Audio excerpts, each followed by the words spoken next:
In the center of the small woods, there stood an isolated cabin.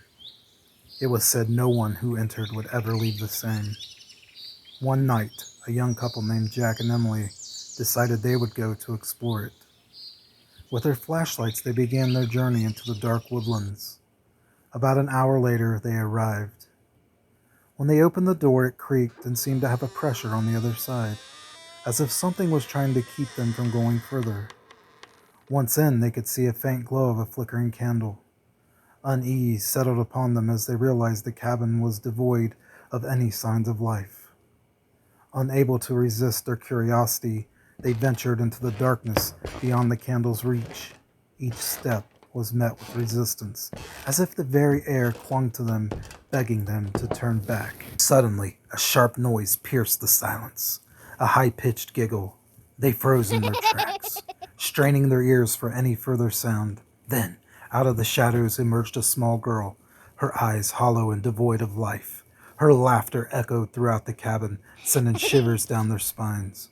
As they attempted to flee, the cabin twisted and morphed around them, its walls pulsating with an unholy energy. The girl's laughter turned into blood-curdling screams that echoed in their heads, tearing at their sanity. Shadows danced and withered, manifesting into grotesque forms that clawed at their flesh. Desperation consumed them as they stumbled through the ever-changing maze of the cabin. Jack and Emily could no longer tell if they were running towards the exit or deeper into the nightmare. Each corner they turned led to another corridor, more sinister and foreboding than the last. Days turned into nights, and the concept of time lost all meaning. Hunger gnawed at their bellies, and exhaustion weighed heavily upon their souls. Their bodies weakened, their spirits waned, and their hope dwindled to a mere flicker in the darkness. Finally, as their bodies could no longer bear the torment, they collapsed onto the cabin's decaying floorboards.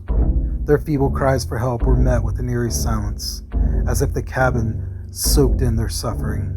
And there, in the depths of that cursed place, their screams became a permanent part of the cabin's haunted sympathy. Legend has it that their souls are forever trapped within the desolated cabin, destined to wander its halls and suffer its horrors for all eternity. And to this day, the cabin stands as a warning to those who dare to enter.